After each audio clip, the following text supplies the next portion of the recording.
Well, you know what? You're 3 for 3, Robinson. For once, can you just think of our viewers? Can you? You know, it's the holidays. We should be extra sensitive and caring about people who disagree. And Noisy Boy is back. Noisy Boy is back. Yeah, he's back, he says. Or they say. I don't know what they are. Yeah. You thought you were ruffling feathers with your Bravia 9 review. Now you're telling everyone Sonos can outperform traditional home theater systems. Parentheses, to a price point. Sometimes I think you just like to see the world burn. HB Barn has his TV hooked up through a vintage Pioneer SX550, and it's stereo. Yeah. Anyway, he thinks it sounds great. Bah humbug, just in time for Christmas. Don't need any of that BS to watch a movie. And then I bet you didn't see this one coming. Okay. This is all Bose's fault. Bose's fault. Bose. Okay. Yeah, Bonesy says, if you are wondering why Bose bought Macintosh, you are probably looking at the answer right here. Wait for the review on the new Macintosh soundbar coming soon. My guess would be soundbars are outselling home theater 10-1. And I have nothing against soundbars. I have a basic Yamaha soundbar with a sub upstairs, and I have no complaints with the sound. In fact, it did make me wonder if home theater really is worth all the trouble. I'm old school, though, so I like tinkering with all the home theater gear. But for most people, I think this is what the large majority will be choosing from now on. I mean, if you do most of your listening on earbuds or phones, you're not going to mind the sound of a soundbar in the least. Well, I think Noisy Boy was being facetious. I think he was joking, and that he likes our ruffling of the feathers. I do like the comment about just wanting to watch the world burn. That is pretty funny. The Bose thing is interesting. I don't think that's why Bose bought Macintosh, nor do I think they would push Mac in that position, but it's possible. Oh, I hope they do. It's possible, but keep in mind, to this poster, commenter, Bonesy, Macintosh already technically kind of has a soundbar, and it came out years before the Bose acquisition.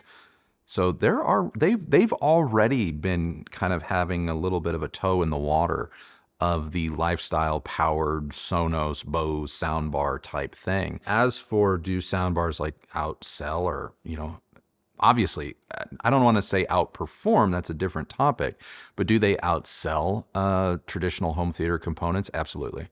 Absolutely. I don't have the hard numbers. I didn't know this question was coming. Otherwise, I'm sure a quick Google search would turn up a very lopsided very lopsided graph, but yeah, they outsell damn near everything. I wouldn't be surprised if you added up like traditional home theater components and all of hi-fi together. I bet it still doesn't equal probably what just Sonos does in any given year. Well, I would love to see a Macintosh soundbar. Yeah, I think that would be pretty cool. Yeah, I mean, here's the thing. I think Macintosh could build an awesome soundbar, because the one thing that Macintosh has done for I would say the vast majority of their loudspeaker building life is they've played with line arrays, like multi-driver line array type speaker designs. And that has soundbar written all over it. It's just about getting the right amplification, which they make, attached to it with the right processing in DSP. Now, the processing in DSP and like app-based user experience, that's where Bose might come in. But as far as I know Gene over at Audioholics is very like Macintosh doesn't know how to make speakers, and their speakers are garbage.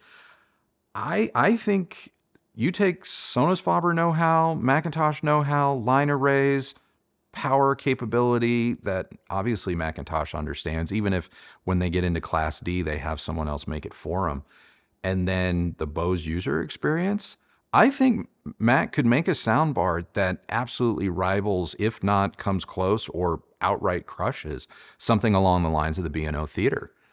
And I would be here for that. I would love that. I would love to see that fight. I would too. Well, it seems like Sonos' lack of DTS support is a problem for some people. For example, Insect Beauty said, I would love to get a fully kitted Sonos system, but one reason I've stayed away is because of the lack of support for DTS HD, DTS-X formats. I do take advantage of Dolby Atmos when I can, but a lot of movies still use DTS as the main format, and the alternate Dolby sound mixes included don't even compare, since Dolby Atmos is not always available. I mean, a lot of older films from the DVD and early Blu-ray eras do have DTS soundtracks, and I get that. To say that stuff being released now in present day doesn't have access to Dolby soundtracks, I think is a bit of a, not a misnomer, but I don't think that's entirely true. Obviously, yes, Sonos does not recognize DTS the same way that it does Dolby. There are workarounds to this. Some people find it acceptable, other people don't, because they don't see the DTS logo like in the app the way that you would see a Dolby HD, Dolby Atmos logo in the app. You just see multi-channel. So yeah, I get it. But if you have a DTS soundtrack, maybe not DTS HD or DTS-X, but DTS, if you have one of those and you have your source plugged into your television and you set your source to PCM instead of its own decoding, send that to your TV in multi-channel PCM out to thing, you'll still technically hear the DTS soundtrack. It's just not quite the same as how you would see Dolby. Well, it's not all doom and gloom. There were at least 3 people who have had positive experiences with Sonos. Okay. Styles Bitchley says, I received my Ultra over the weekend. I ran into a snag, which was my fault, but thanks to Sonos online chat, the representative assisted me and I was up and running in under 30 minutes. I thought I had unbounded my other speakers before adding the Ultra. The Ultra replaced my Sonos Beam Gen 2. Okay. That is now in my bedroom. Happy so far with my purchase. I have had Sonos in my homes for 7 years. Never had issues. The app needs more refinement, but we all knew that already. Golf Addict says, I have the Arc Ultra Sub Mini Aero 100s in my 12 by 12 foot room with 7.5 foot ceilings, and the sound is friggin' amazing. I have been a Sonos owner for 8 years and have never had an issue. As with customer service, if I had a question, it was always answered almost immediately. Lucky, I guess, so it seems. Might down the road add the Era 300s and 1 or 2 sub 4s, but I am extremely happy with what I have. And Keith King says, I can't agree with you more about this new Arc. I absolutely love it paired with Era 300s and only need 1 Gen 4 sub. I had tried the Nakamichi, but after 3 weeks, I couldn't get it anywhere that sounded to my liking, and this setup is so much better than the Dragon. I might add another sub down the road, but for now, this is outstanding for me. It really outshines the old Arc, as well as the Eras didn't mesh with the Arc the way they do with the Ultra. Awesome review, and 25 hertz is pretty damn impressive. I mean, that's with some room boundary compensation, but yeah, I agree with you. It is pretty darn impressive. Yeah, I mean, I fortunately, or maybe unfortunately for some people, depends on what side of the hater fence you want to be on when it comes to Sonos. But when Sonos was going through their struggles earlier this year with the app and a lot of products suddenly not working due to an update, obviously we were reviewing other things. So a lot of our Sonos products were sadly off to the side and they weren't connected. So I didn't have that everyday struggle that I know people that only had Sonos stuff in their house likely went through. And so I have maybe a slightly different, I don't want to say rosy colored glasses look at what happened, but because I was aware of it. But it wasn't something that impacted me every single day. So if you were one of those people, I get it. I do. I get it. But to suggest that they haven't done everything in their power to bring things back to the way they were, I think is also not giving credit where credit is due. Because when we fired up this whole system and lived with it for weeks, it was flawless. Well, I was going to leave this for the end, but since you're kind of broaching the topic anyway, I do think that it seems that the biggest concern for most people is how anyone can continue to trust Sonos. For example, Dip and Velcro wrote, having been a Sonos customer for a long time and being screwed by them twice, I don't see how you should trust them again. Do you think you will get 10 years out of this system? I can't say I believe that to be the case. If you want the rocking sound, I get it, but just know going in, this company is not to be trusted. And Young Nuans says, not an almost complete failure, it is a complete failure. There should be consequences for Sonos's bullshit. Do not buy their products and let that company fade away into oblivion. As a warning to other companies who have absolutely zero respect for their customers. I think that's a bit harsh. I do. It's not as if every brand that has ever existed in this marketplace has had a perfect track record. Now, keep in mind, it's very easy to point at Sonos, and it's very easy to have disagreements with Sonos because they obviously are at the top of the mountain. They are. A lot of people have become Sonos owners since their introduction 15, 20 years ago. And so anytime there is an outage, there is a problem, there is this, there is that, you're just going to take on the lion's share of hatred. But this is not the first time that anybody in the home theater or home audio space has been left kind of like, a customer, I mean. And I'm going to have to use examples. And if anybody from these brands that I will be using as examples, I hope no hate or anything comes your way, but we need to put things in perspective. Number one, did everyone forget that 4 years ago, literally every single home theater receiver, save for maybe 2 or 3 from esoteric brands, came to market with not fully functioning HDMI boards, despite being advertised and sold to you as having capability they would never, ever have. This affected Denon, Marantz, Yamaha. It affected everybody. Everybody. Now, Denon and Marantz came to market with a little black box that sort of bypassed their internal HDMI boards until they could get the fix. Yamaha waited close to 2 years for a firmware update or hardware update to finally deliver on things they sold at launch. The only thing that saved them was that they put an asterisk by it at launch and basically said it will get that someday. And someday turned out to be like almost 2 years later.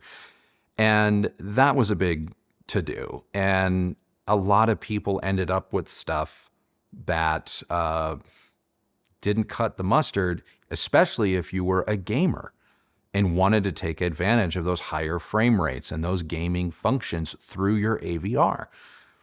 And so that happened. And yet there are still people out there that are still supporters of Yamaha, Denon, and Marantz, and rightfully so. Emotiva is another one, like the whole MR1, MR1L situation. Well, yeah, they came to market and tried to advertise that you didn't need it. You didn't need 2.1, HDMI 2.1. And so that made them better, only to reverse course less than 6 months later with, we're going to do a HDMI 2.1 board. And so that happens. Now, keep in mind, the market share for those types of products or that customer base, like we kind of said at the beginning of this video, it pales in comparison to probably just the amount of people that own just an ARC, in the United States, let alone globally. So obviously the animosity is just going to be amplified when you're that big of a player. But to the first comment, will this last 10 years? I'm sorry, if you've bought a television in the last 20 years, it hasn't lasted you 10. Any computer or cell phone that you've had in the last 20 years hasn't lasted you 10. I was actually going to bring up the TV example because I don't really feel that TV fans, people who watch videos about TV reviews, like I just don't see them being upset every year when the new model comes out. And No. I don't see people losing their minds, that there's always something new on the horizon. And yeah, like if you have a cell phone, you're probably replacing it at least every 2-3 3 years. to 4, 5 years, maybe. Maybe. I mean, I think that's a small percent. I would say the vast majority of people probably replace every 2 to 3, not. Well, not 4 to I think 5. I know you and I have been maybe we've been outliers because we tend to hold on to our phones longer Yeah. than I agree with you than probably the general public. But every cell phone manufacturer bricks their phones. At some point with the updates to software and iOS. Yeah. Can we talk about the term bricking really fast? Sure. I don't know if you have something queued up or anything. We need to discuss that because the word brick got dropped in our comments a lot. What happened with the app may have, quote, bricked people's products, Sonos products, for some period of time. And bricked means they don't work. Okay? That's what bricked means.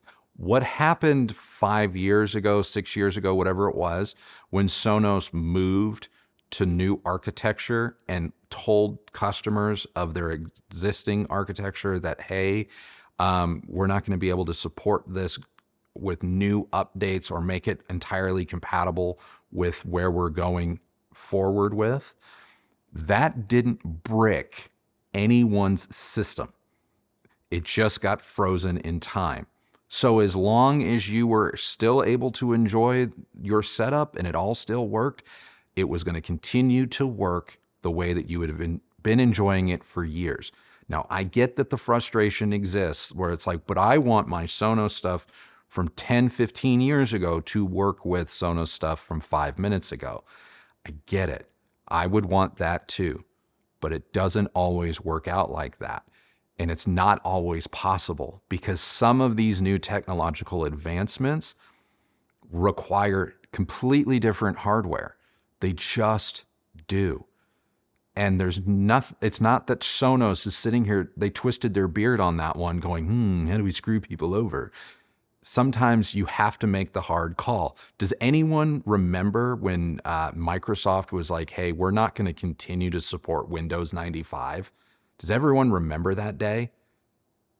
I mean, because it was bad. Like people lost their minds, but Windows 95 endured for so long, and I get it.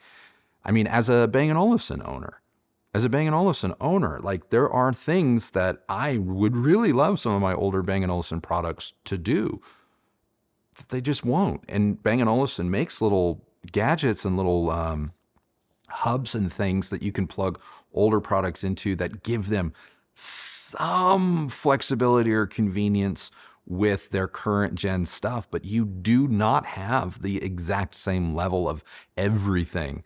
There's no way I can turn my Beolab 4000s or anything like that into a modern day Beolab 8. It can't be done. Now, can I have my 4000s show up in the app and do whole home distributed audio alongside Beolab 8s? Yes, I can do that. But I don't get EQ. I don't get that kind of nuanced level of control. I don't get tone and all that stuff. It just appears. And that's just something that when we deal with technology, we have to, I don't say that we have to forgive or accept, but we have to just be aware of. And to the people that are going to make that argument where, well, see, I have speakers from 30 years ago and I could plug them into a modern day receiver. And yeah, you could do that. You could. And no one here at least argues that if you want absolute maximum potential longevity and flexibility, yeah, passive speakers are going to be that better investment for you. But a lot of people don't want a new receiver, a new DAC, a new this, a new that. They want one thing that they plug into a wall, and either through their TV remote, the remote that comes with the product, or an app, they can get it set up and then they can just enjoy themselves. And in that respect, there's no comparison and there's no replacement for a smart powered product. I really do agree with you. I think, and I have a feeling that just like everything and everything else in hi-fi and home theater, the loudest voices are the angriest voices are often the loudest, and probably the majority, most of, let's say, people who buy products like this that are serving as a home audio entertainment setup, they're not all that surprised when things change or become outdated or the product cycle ends. And, you know, if you want to if you're enjoying what a certain brand makes, but you want to keep staying with them, then you might have to buy something new. I don't think that's a new concept. Yeah. But I can understand why Sonos customers were upset.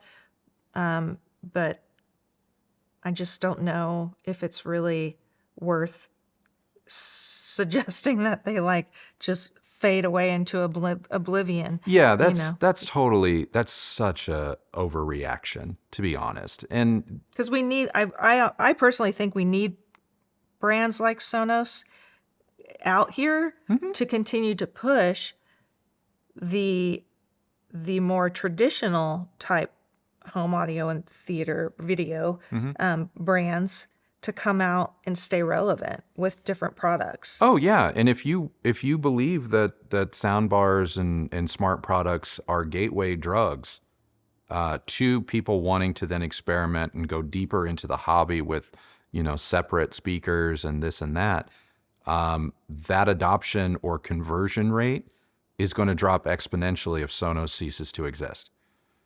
If Sonos goes, there might be a financial and statistical argument that if Sonos were to, you know, please 5 people in our comments by disappearing because the app broke, I think home theater would die inside of 2 years. I really do. I really, really do. And while we're on the topic, though, of longevity and things like that, what I like about Sonos is kind of, and I think you and I have talked about this a little bit, it's kind of the same thing that I like about Leica cameras and Canon cameras. There are brands that have legitimate product cycles. And Sonos, let's really look at this. The Arc was around without maybe it had firmware updates, but without a replacement for 4 or 5 years. And the reason I know that is it took 3 years for us to have the Arc on our channel. And our Arc review came out December of last year, and it still lived on for 6 to 8 months before the Arc Ultra was even announced. We're doing the Arc Ultra almost to the day, 1 year after our Arc review. And our Arc review, by comment math, was 3 or 4 years late. So if you bought an Arc, you got 3 to 4, maybe even 5 years. Never mind the fact that it's still sold and it's still relevant. But you got, let's split and call it an average, 4 years if you were an early adopter. You had 4 years with that product before the brand that sold it to you even began to entice you with its replacement. Try saying that about Samsung, LG, or any number of the overseas based upstarts that are hitting you with new amps, new DACs, new products every year, and in the case of DACs and amps and whatever, almost every 90 days. That is exhausting, and that is wasteful, and that is probably going to be the new norm. And so a little bit of credit, in my opinion, where credit is due, when people in this hobby do like to have discussions, especially with us, about what is going to be the best, more long-term value and investment for them, because they don't have the capability to buy something new every 6 months. There are brands like Sonos where it's like, hey, at a minimum, whether you agree with them or you don't, at a minimum, their products do seem to give customers an opportunity to buy right, buy once, and then just relax. Just relax and just chill out a minute. Whereas everyone else, it really does feel like, oh, it's CES time or it's Q4. Here comes the new hotness. So I think there's something to be said for that. I really do. And the more time I spend in this hobby, and frankly, the older I get, and I start really prioritizing, like, there's only so many trips around the sun for me. Like, so what do I want to chase next? It's very rarely toys at this point. And so I want to be as close to one and done as I can be as time goes on. And I like that Sonos, Bang & Olufsen, hell, you could throw a classic in there like Macintosh or whatever. Like they don't necessarily come out with something every time you turn around. And it gives you more time for experiences in between, because you're not constantly being jerked around like a small dog on a leash going, oh, do I need that? Oh, it's just not how it works. I think that's a really good way to look at this whole situation, and maybe it will help put some things into perspective for those customers who feel really burned by Sonos. I understand. I understand how you feel, and hopefully Sonos will continue to try to do better and do right by you. I mean, that's all you can hope for. Yeah. I mean, at the end of the day, call me an optimist, but I want to give everyone as much of a benefit of the doubt that they're going to try and be better. Because like I've said on this channel since the beginning, I don't believe anyone with a decent moral compass wakes up and goes, you know what I'm going to do today? I'm going to do a terrible job. I'm going to screw people over. That's what I'm going to do. I don't think the human mind is wired that way for 99% of us. Well, I want to answer some questions we have from viewers that are specifically about the new Arc Ultra. Okay. Ken is still not sure how they can say the Arc Ultra is a 9.1.4 soundbar. Are they just assuming you're pairing this with the Era 300s with that channel count? And am I the only one that actually wants a remote to come with the soundbar? I don't want to pull out my phone to make an adjustment. I hear you on the remote. I do. As much as I don't like e-waste, and I will admit, like the Bose Smart Ultra has a remote and I use it maybe 5 minutes a year. Those 5 minutes, it's coming real handy. So I do hear you about the remote. As for the 9.1... Wait, I'm confused. Are you saying that the Ultra comes with a remote? The Ultra does not come with a remote. Well, you just said it did. The Bose Smart Ultra. Oh! The Bose Smart Ultra wow. does come with a credit card size remote. And like I said, I only use it maybe 5 minutes a year. But in those times where I've needed to use it, it's come in clutch. So I hear you. I kind of am with you. I kind of wish Sonos... You know what I wish they would do is just make one remote and let it be functional for all of their products. And if that means you have to do like some near field connection thing where like you tap the remote on the Era 300s or you tap it on the Sonos Arc and it only then starts operating that product, whatever you have to do, I think you could make a really trick remote, sell it as an optional extra. I know some of you are already firing up your keyboards going optional extra when it's already this. One remote that controls everything. I think if they were to come to market with something like that at around $99, $149, it would be a worthwhile thing for them to do and an investment for a lot of people. Because I don't always want to take out my phone. I really don't. That said, once you do True Play and you kind of get the Arc and everything dialed in and your system set up, I'll be honest with you, I didn't really reach into my phone or reach for my phone all that much. The whole thing was controlled using our Apple TV remote, which is great. As for the 9.1.4 question, how can they do that? Because they can decode it and they can separate the individual drivers inside the single bar in a decoding way that the decoder, the receiver that's built into the soundbar sees 9.1.4 discrete speakers. Now you can make the argument that that's not the same as this and that. That's a whole other different argument. The 9.1.4 is based on how they distribute the signal to the various 15, I think it was, 14 or 15 speakers inside the bar itself. Now, obviously, when you add Era 300s, you add an extra sub, the channel count actually goes up. I haven't done the math. I didn't know this question was coming, but it goes up. It becomes larger than a 9.1.4. Well, I know that was confusing for me as well when we were evaluating the Sonos. D-Man wants to know, can you hook it up to Bluetooth or does it still need Wi-Fi to hook up the speakers? Well, the Arc Ultra added Bluetooth. The original Arc did not have Bluetooth. So you can Bluetooth from, say, your smartphone to the Arc Ultra. As for how does the Arc Ultra communicate with other Sonos speakers, I don't know what protocol Sonos is using. I don't know if it's Bluetooth, if it's Wi-Fi, if it's... I don't know. That's not something that I thought to ask.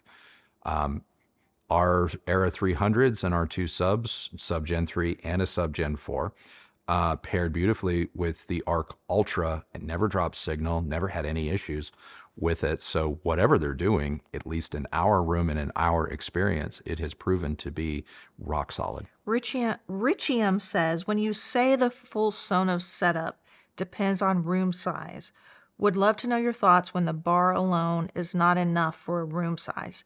I ask as we have a roughly 13-foot square space open at the back to another 13 by 26 feet open plan area. It's an L-shaped basement.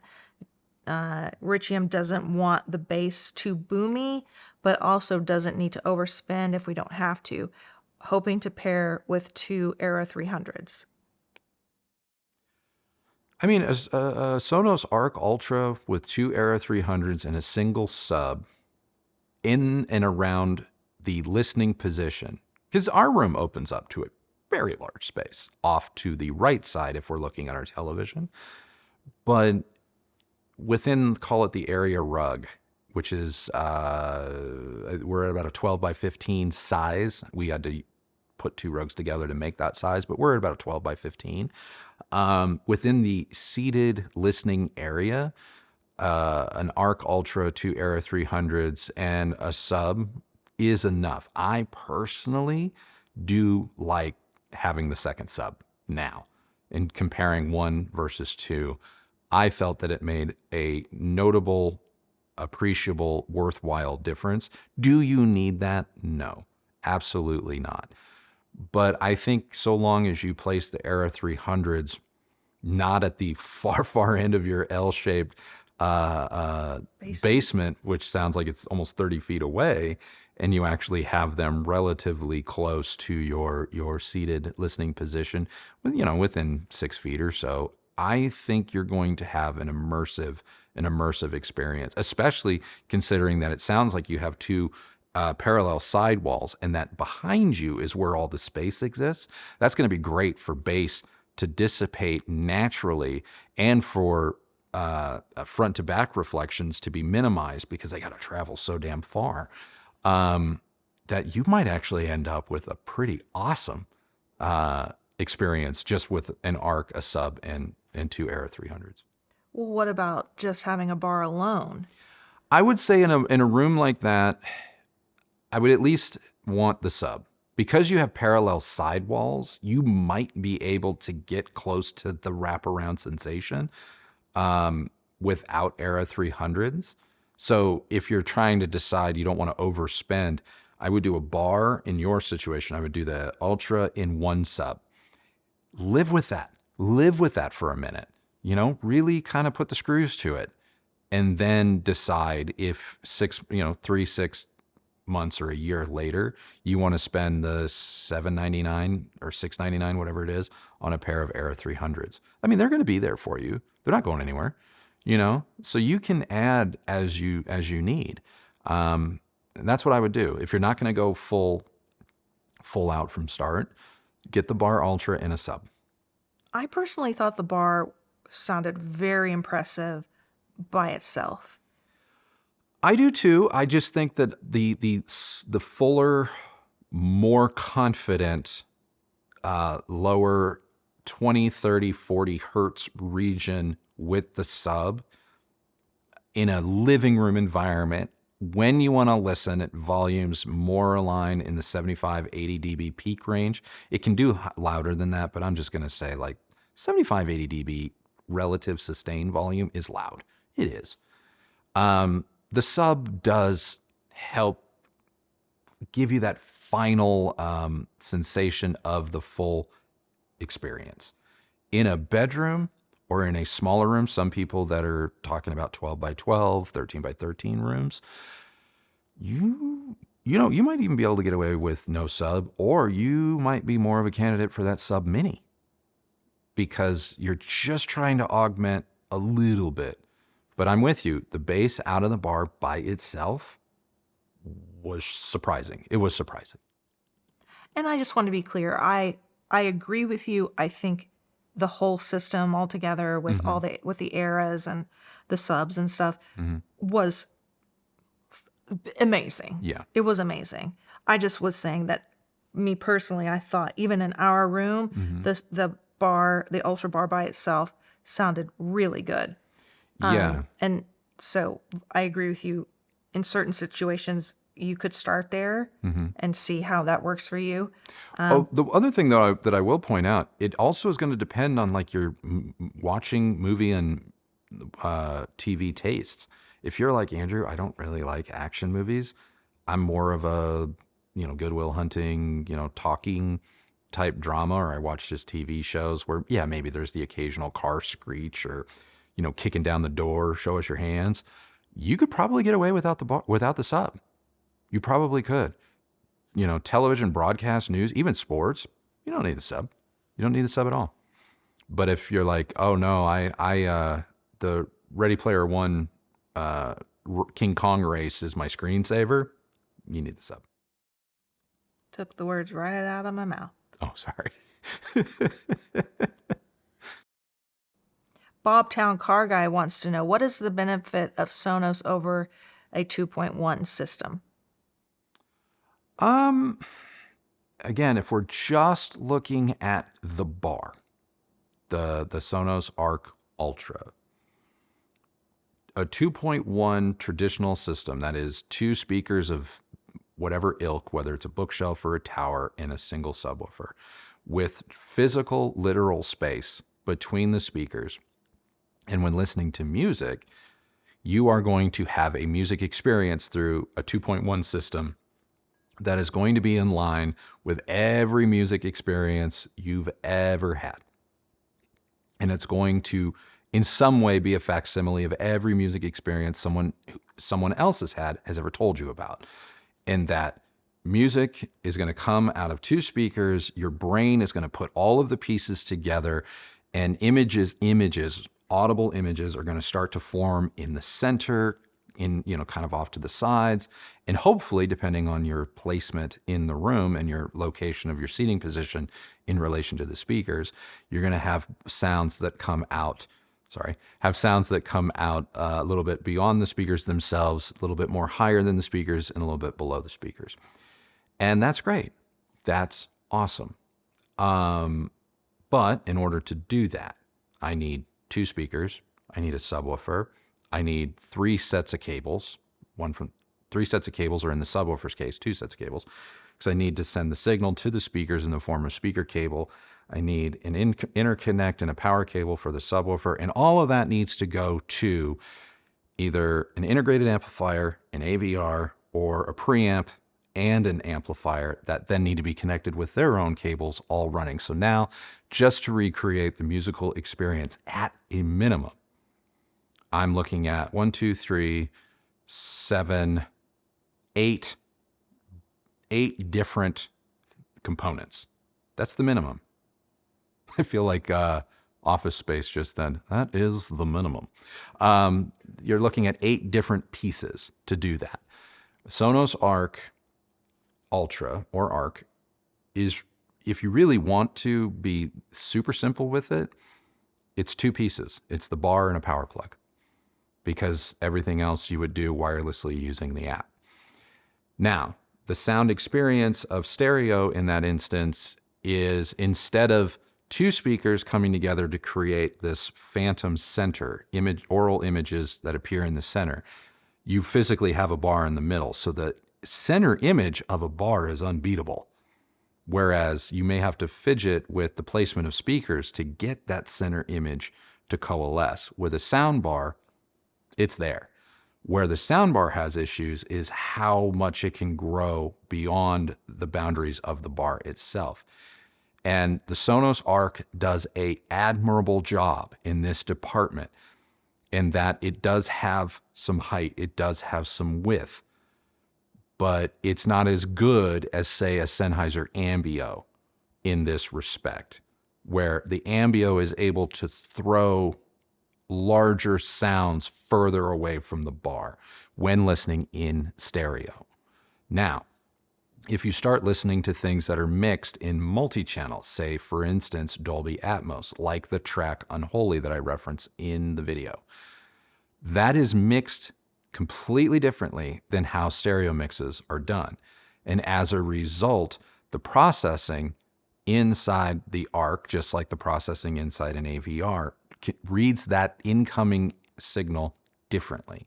And it starts to use DSP and time and phase and all of these little digital sound tricks to then make things sound like they're over here, over there, over there.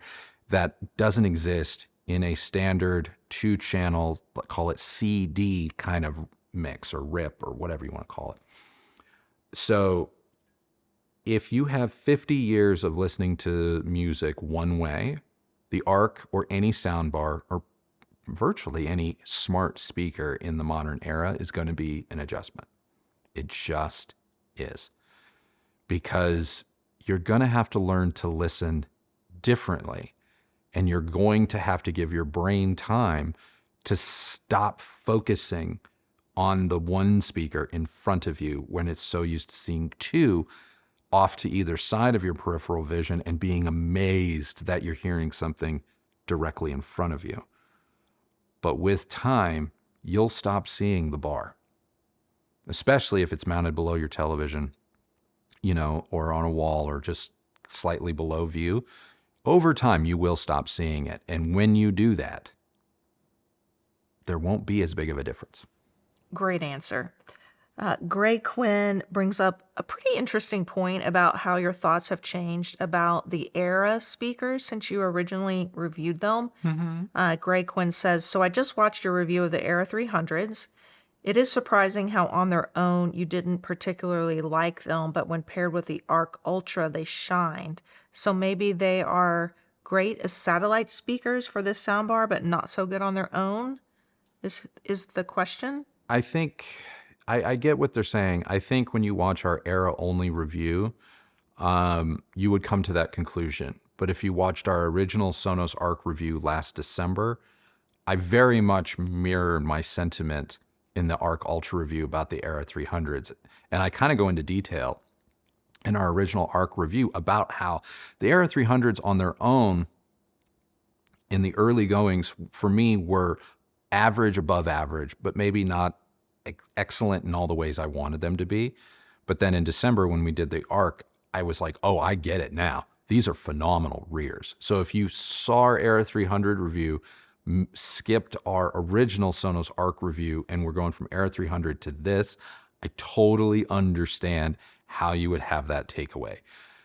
I would encourage you, if you have the time, to watch our original Sonos Arc review. I think that being in the middle will make my about face with respect to the Era 300 seem a little less jarring.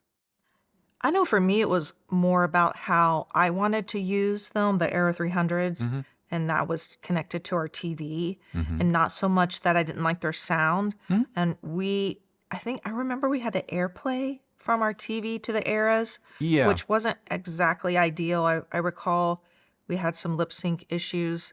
There were there were a little few issues. And also, I think there is more Atmos upmix music today than there was even a year ago when we reviewed them. And I mean, it's definitely gotten better. Yeah, I would agree. We had the Era 300s very early on. We bought them and brought them into the house. And in the very early offing, there were some minor issues. I have not run into those issues in the now year, 18 months it's been since our initial review. So I don't know if Sonos did firmware updates that addressed very specific things, or if over time, just the incremental updates that have occurred have also just addressed these little minor quibbles. But I find that the Era 300s have gotten a little bit better over time. They've always been exceptional surrounds. And I agree with you. There's just more content that can fully take advantage of them than there was even a year ago. We have a couple of questions about how the Sonos system compares with the Sony Quad or the Bar 9, specifically with a Sony TV. Mark Dietz says you mentioned a Sonos system wins over Sony Quad at the buzzer, as a buzzer beater. Yeah. For Sony TV owners, Mark has the A80L. Okay. Does that change the outcome? This will be my very first surround system, clearly not an early adopter. And then Kung Fu Kenny says bar only for an A95L, this or the Theater Bar 9. I'll start with the last person. I either need to give the Bar 9 another look to see if any and all updates have been done to it.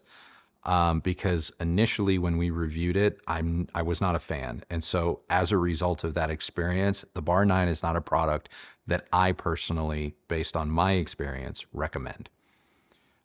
So if you're asking me based on my experiences, this Sonos Arc Ultra or Bar 9, I'm going to go Arc Ultra.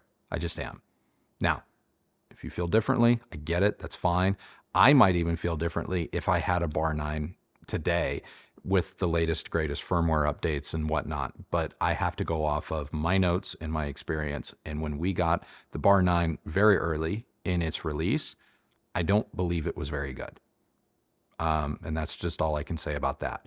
And we don't have it anymore. It got sent back to Sony because it was just on loan to us. As for Sony Quad or Arc Ultra when paired with an A80L, adding the S-Center sync through a Sony television, in my humble opinion and experience, does not elevate the Quad's overall performance in a night and day different way. Is there an improvement? Yes. But I would urge people to temper their expectations just a little bit.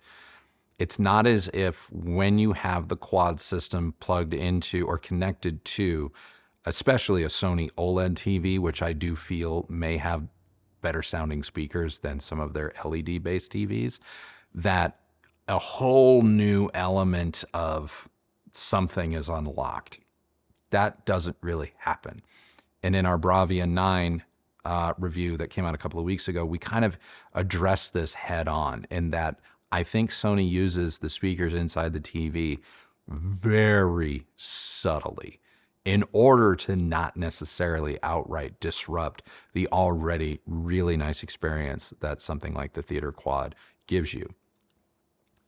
The Theater Quad, like I say in the review, is going to be better than a single Sonos Arc Ultra in terms of absolute spaciousness and stereo separation, because you can't have a Theater Quad system you can have a Theater Quad system, but it comes with 4 speakers. That is the system. That is, quote, by itself. I would not run those 4 speakers without an SW3 or SW5 subwoofer. I would not. Don't even try it. Unless you just like everything to sound very light, bright, and tinny, it needs the sub to ground it. And the sub is sold separately, sadly. So from a tonal, full range perspective, not spacious, not spatial, full range perspective, the Arc is hands down better than the Theater Quad system without a sub. Let's just say it. It is. But the Theater Quad system, like I just got done kind of breaking down how stereo versus a soundbar works, it will be better than the Ultra in terms of that more traditional, spatial, 2-channel and home theater sound on its own. Now, the second you add Era 300s to the mix with the Arc Ultra, when you take the tonal quality of those 3 speakers, with or without the sub, and the spatial quality of the expandedness of the Era 300s, the Sonos wins. It wins. Then you add the sub Gen 4 or an SW5 to the Theater Quad, it becomes a little bit closer. But I'm going to argue that the Gen 3, Gen 4 subwoofers from Sonos are just a little bit more nuanced, a little bit more refined, even compared to the SW5 subwoofer. The SW5 subwoofer can hit and hit hard, but it can be a little bit boomier or rumblier, which for movies, that may be your thing. That may be the thing that ultimately tips it over the edge. But for music and consistency of tone from 25-ish hertz to 20 kilohertz, what Sonos has done with the tuning is exceptional. Well, let's move on to Bang & Olufsen.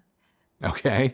Mocky Man says, how does it compare to the Bose Sound Theater, both on its own and paired with the 8s? And in my opinion, you might as well compare it to the Bang & Olufsen Stage while you're at it. Yeah. The theater on its own is, in a weird way, going to sound like a bigger, bolder Arc, kind of. Because the theater on its own has really solid bass. You know what? The theater on its own is actually very Sennheiser Ambio Gen 1-like in a lot of ways. So yeah, the theater is larger. It sounds larger. Tonally, it hits those lower notes with a bit more confidence. One could argue that the theater is more customizable, user customizable. The EQ, the voicing of it can be manipulated a hell of a lot more than the Arc. All that said, the theater is going to run you $7,000, $8,000, all the way up to $11,000, depending on how you have it kitted out. The Arc is $999. We need to keep that in mind. The Arc Ultra is $1,000. That's going to maybe be less or equal to the sales tax you're going to pay on a B&O theater. I'm not knocking the theater. It's awesome. But I don't really see them being cross-shopped. I just don't. The customer that wants an $8,000 to $11,000 soundbar or Bang & Olufsen experience either has already had the Sonos experience elsewhere in their home and wants something different, or is not even considering Sonos. Just my 2 cents. Adding the Beolab 8s to the theater, I have no idea because we do not have the theater in our possession anymore. We will be taking possession of some new Bang & Olufsen speakers next week, so maybe stay tuned for that. But I can't comment on how the theater with a pair of 8s combine for and compete against the Sonos Arc Ultra and some Era 300s. Remind me, the 8s, are they Atmos capable? I mean, they do not have upward firing, like reflective Atmos drivers. So can you send an Atmos signal to the theater and have it parse it out to use the 8s in a surround Atmos-like fashion? Probably. I don't know. I haven't tried it. But do they have those upward firing reflective Atmos speakers like Era 300s? They do not. I would probably, if I were building a Bang & Olufsen home theater, I would probably have the bar, the theater bar, and then use the Sonos amp to power like something like the Sonos amp Bang to & maybe Olufsen, power in-ceilings. in-ceilings. Yeah, if I were doing an Atmos system around Bang & Olufsen, I agree with you. First of all, I would, let's just get into it. I would either do 4 Beolab 28s and just rely on a Phantom Center with then in-ceilings powered by, Bang & Olufsen has a distributed audio amplifier. I don't believe it's on their website, but if you go to a Bang & Olufsen dealer, they can spec that out for you. It's not a Sonos amp. It's their own thing. That's probably how I would do like a 4.1.4 kind of Atmos system, because I find the center imaging of the 28s or any Bang & Olufsen speaker, if I'm being honest, to be exceptional, that I don't necessarily need that giant super yacht of a center speaker below my television, as cool as it is. But if you wanted to have the dedicated center experience, then yeah, you would have to use the theater. But if I was going nuts, then yeah, I would probably do Beolab 50s, times 4, 2 front, 2 surrounds, and then again, the in-ceilings for my overhead effects. And I would skip the subwoofer because I believe the 50s can play down to 20 hertz in room, or maybe 19 even. That's probably how I would do a Bang & Olufsen home theater. And then it would probably need the core or something like that for the HDMI ARC connection. Unless you're using an LG TV, in which case I think the WISA protocol would allow you to do that as well. And real quickly, something a lot more realistic in terms of comparisons would be the stage. Yeah, the stage is going to be very comparable to the Arc Ultra, and it's going to be about a $400 or $500 extra premium, price-wise. I would say 5 to 5 to 6 for the base on finish. The finish. Yeah, if you go with the wood finish or the gold finishes and stuff like that, it gets up to like $2,200. But if you go with the classic aluminum and black, I think it's $1,500 or $1,600 for the stage. Right now, I'm told by Steven at Sounds Heavenly that he is working on something that would allow some expandability of the stage with other Bang & Olufsen products. That doesn't exist yet, but apparently he's working on it, and I have asked him to keep me informed when and if those products are able to work and come to market, because you best believe I want to test it. But the stage is right now a one and doneer. So if you want to expand and be able to have surround channels a la like an Era 300, right now you would have to go with Sonos. I think the biggest issue some people had with your review of the Sonos Arc Ultra was that you had the audacity to suggest that it was comparable to traditional home theater. For example, JL18 says, I find it incredibly hard to believe you need to spend $5,000 to build a comparable or better home theater system. In fact, I think you could build a better system for the price of the bar alone. Love you and your reviews, but it seems a bit exaggerative or people-pleasing / bootlicky to Sonos now that you're in their good graces. The Arc and Ultra sound great, but no, they don't compete with even entry-level home theater builds at the $1,500 range, let alone up to $5,000. Okay, yeah. Was that the question? They go on to say they run a basic Yamo S series with a SVS PB1000 sub, a basic receiver. They've spent more than $999. Which will probably cost you a total of $1,250 on sale, side by side with the Sonos, and it definitely blows out the Arc. Okay, hold on. This person has the Arc, or they're surmising that their Yamo S series, which is a 5-speaker package with a SVS subwoofer and a basic receiver. This is a guess. They go on to say, I haven't heard it with 2 subs or side by side with an Ultra, but at that point you're spending $3,500, and I still don't imagine it sounding better aside from maybe the Atmos special effects. Well, that's a big thing. The Atmos, the overhead special effects matter. I like this comment a lot, and I'm going to get to it. But can I vent for a second? Everyone gets to vent at me. I'm going to vent for a second. Stop with the straw man arguments. Cut it out.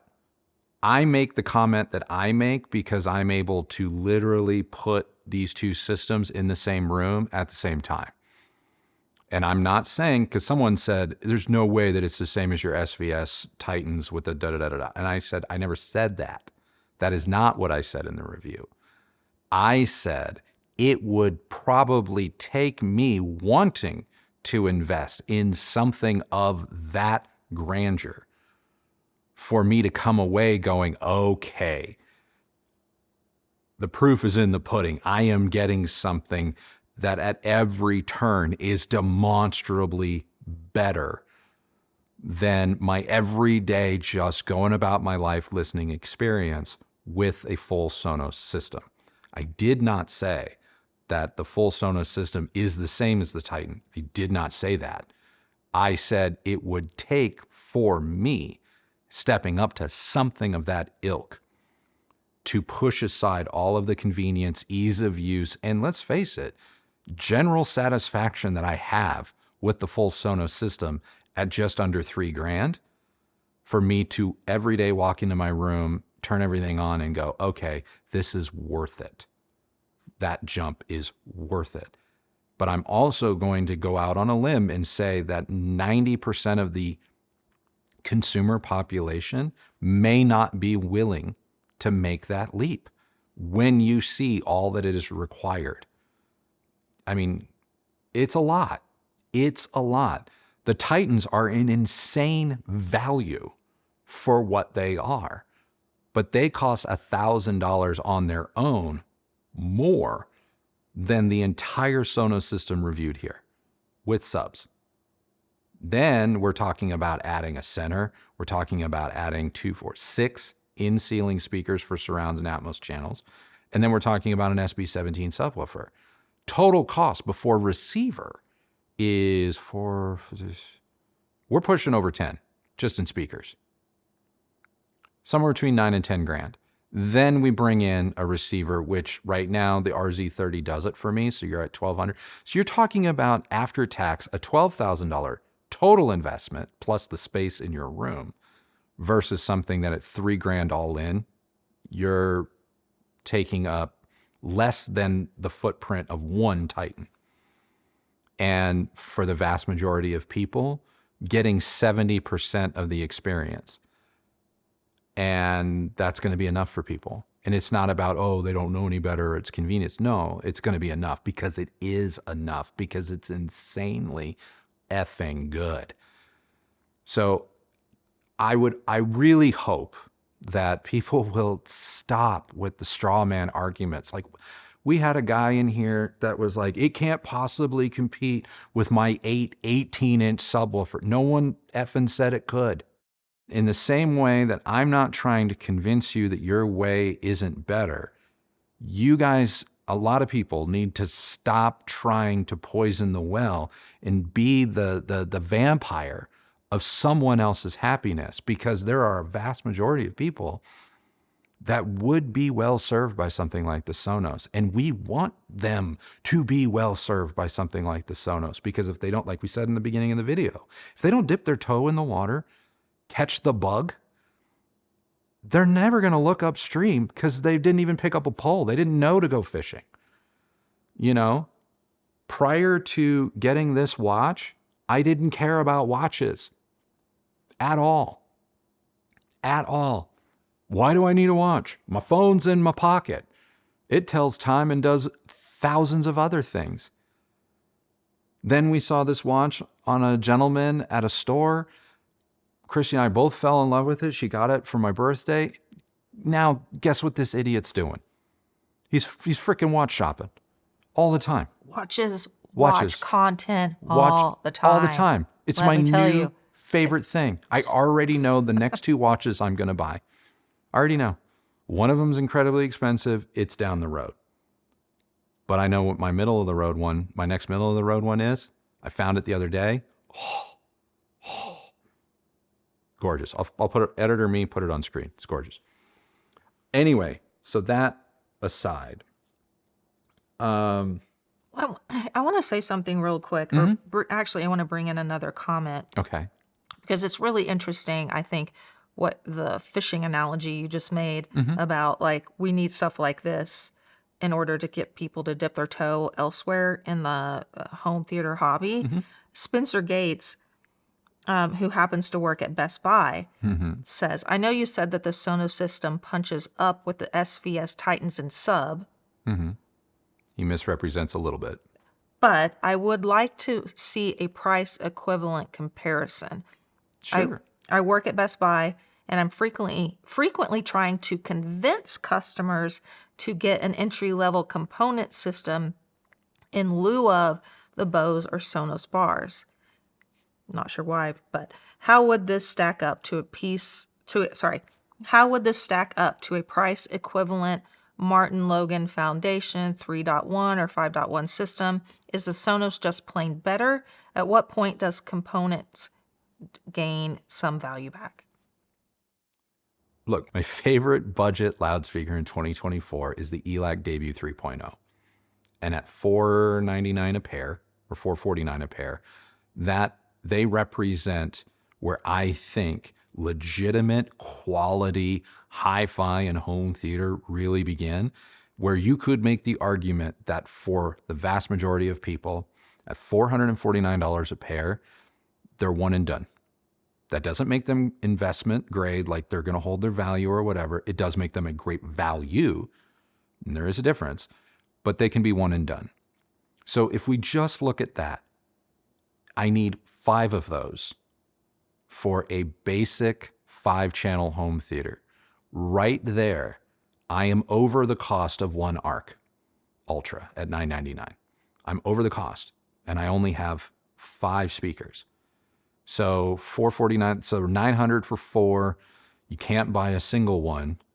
So you're at $1,300 to get 6. And you're going to have a spare for a rainy day. So you got 6.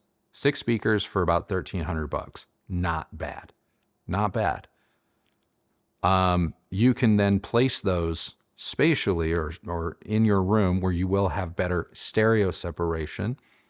And you could potentially have equally good lateral surround sound separation, arguably better than the ARC on its own, especially in a room without parallel walls, because you physically now have 2 speakers behind you.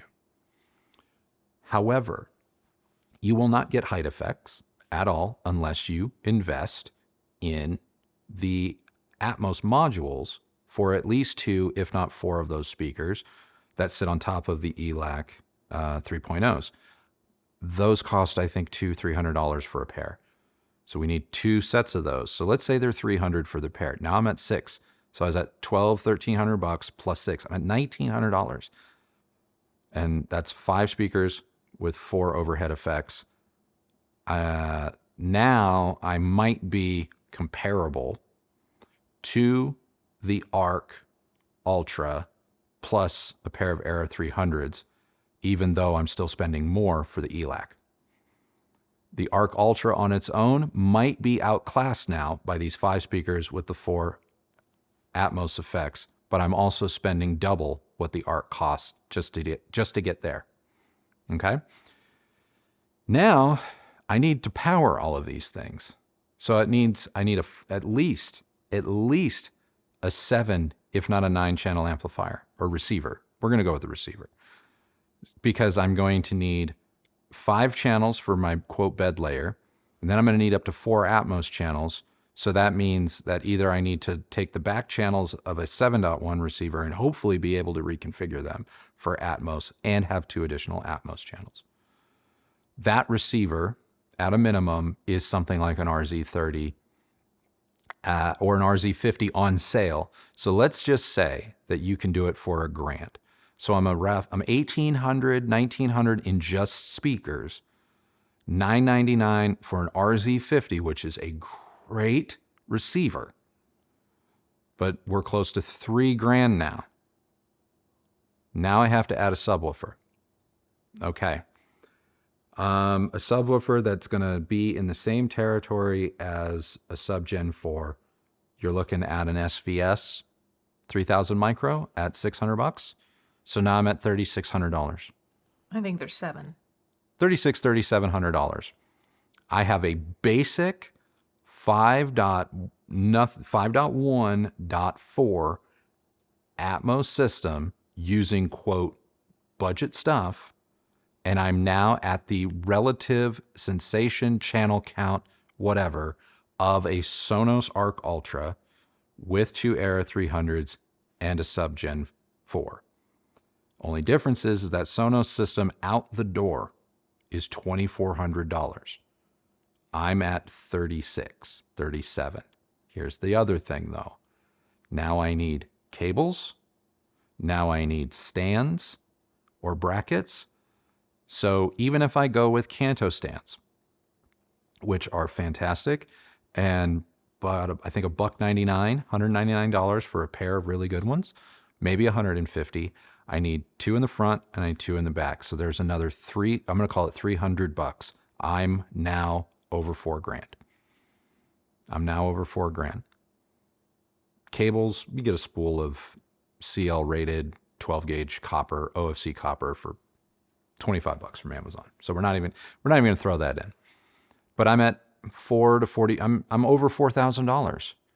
I'm over $1,000 more expensive, and I now have to balance in my space all of these different things, and I have to find a home for them. And I've got to do the wiring. And.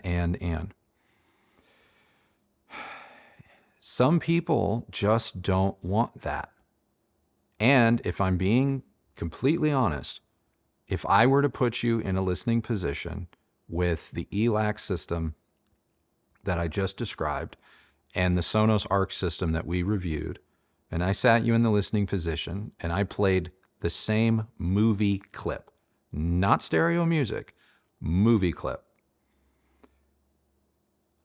While I am confident you would hear a difference in tone, like one system would sound different than the other.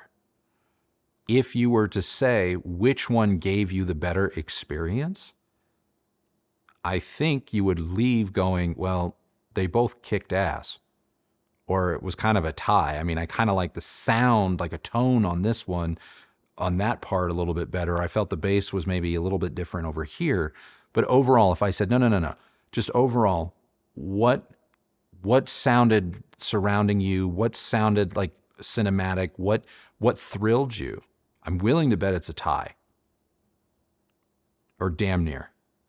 And when I say damn near, that means you could pick the Sonos over the ELAC or vice versa. I don't care. But this argument that anyone can put together, look, this is another straw man argument. It just is. It just is. Because if you want to go hit eBay or Goodwill or your Facebook Marketplace or a garage sale, there's no way that I can mathematically tell you that you're wrong. There's no way for me to counter your argument. You have to come to a level playing field in order to have a debate. You can't come to the table to have a debate and then set the table, let me go, okay, and then decide you want to play a different game.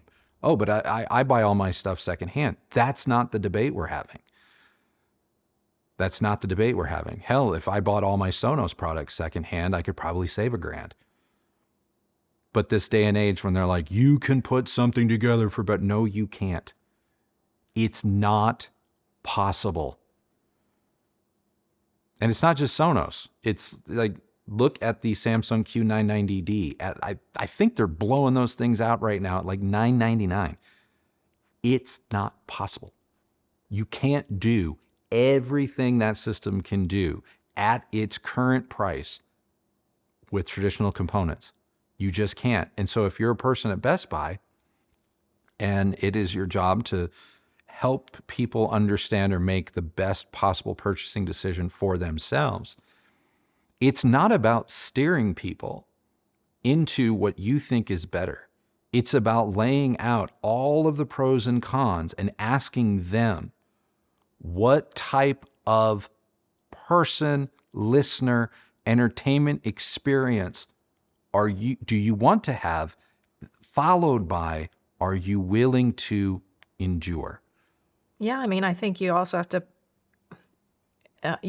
to understand, Spencer, that are they willing to put in the work? I mean, while you might successfully steer them to the Martin Logan Foundation speaker system that you brought up, which those are great speakers. Yes, fabulous.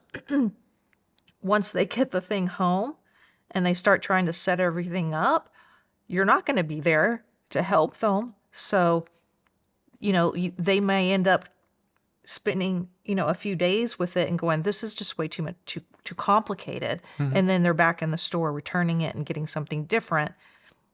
Whether they trust you or not to advise them on the next purchase, who knows? But yeah. I think you can't ignore that. And I agree with you, Andrew. You really do have to, instead of trying to convince someone to go a certain way, you need to start asking them the right questions and figure out what is going to serve them the best, because it may not be what you're wanting to get them to, go into. And I come at that answer as humbly as possible, because for a large portion of my late 20s and even early 30s, I was that guy that was kind of obnoxious, where it's like everyone knows that this is the better way to go. I was the guy that would go to a friend's house and see their soundbar and be like, ugh, let's all hop in the car and go back to my place where we can actually watch this movie for real. I was that guy. And I might even still be that guy if it wasn't for the fact that I lost everything, and was bordering on becoming homeless. That it took a massive shift like that to reprogram my brain to be more open to new possibilities. Because when I got back into the hobby, all I could afford were the new possibilities. Soundbar was it for me. As much as I knew that Revel and Mark Levinson and Meridian were better, because that's what I had before going completely and utterly bankrupt and moving into a trailer. The Vizio soundbar that I bought with my M Series TV, because they were doing I think it was $199 add-on if you bought a TV. That was all I could afford. I went from being a millionaire to making $24,000 a year. So yeah, but I wish I could have avoided that experience. But from a audio hi-fi perspective, That experience was the best thing that ever happened to me, because you learn to park your biases and your judgments really quick when life chops you off at the knees and says, you still have to run. Like, I know you're trying to crawl, but I still need you to run. Like, you realize some things aren't quite as a big a deal as you used to think they were. Well, and I just want to be really clear. Mm-hmm. Nobody is saying that you cannot enjoy your Klipsch home theater in a box or reference Premiere or any system, traditional speaker system. Yeah. That nobody is saying, at least we're not saying you can't enjoy that as much as you would the Sonos. But I do think that you're trying to claim that you can't enjoy the Sonos as much as you can your home theater in a box or whatever traditional setup. That's the issue I take with. Yeah, and keep in mind, like, I tore apart our entire SVS Titan home theater to install the Sonos. And when I installed the Sonos coming off the Titan, I walked out to you on the patio. I think you were doing something for work, but you were doing it outside. And I was like, I had this dumbfounded look on my face going, it's not the same, but I'll be damned if I didn't have the same amount of fun watching these last 3 or 4 scenes that I demo everything on. I was like, huh. Oh, I loved it. I really did. Great. I thought it was really good. Yeah. I do think it's an improvement over the original ARC. And maybe it is something to do with the updates for the other components we had in the system. But overall, I thought it was super impressive, really intelligible. And I don't even think you turned on I demoed them for you, and then you were like, turn them all off again. And we turned them off, and you're like, no, I'm good. I'm good. We went through them. I was like, this is low. And you're like, this is medium. This is high. You're like, okay, turn them off. I turned them off, and you were like, no, I'm good. I'm fine. Yeah, we never used them. I didn't really need it. And we've watched some pretty challenging content as far as like different types of dialect and languages go. And I didn't have any problems with the Sonos system, which I was happy about. Yeah. And I thought the Atmos experience with the Sonos Era 300s was freaking great. Oh, it's so good. There is something to be said about having it sort of like over your shoulder. It brings that sound closer to you. It makes it a little bit easier to sort of envelop you than maybe even an in-ceiling might perform. Now, I'm not going to say that I would rather have in-ceilings versus I'm not going to say that I would rather have the Eras versus in-ceilings.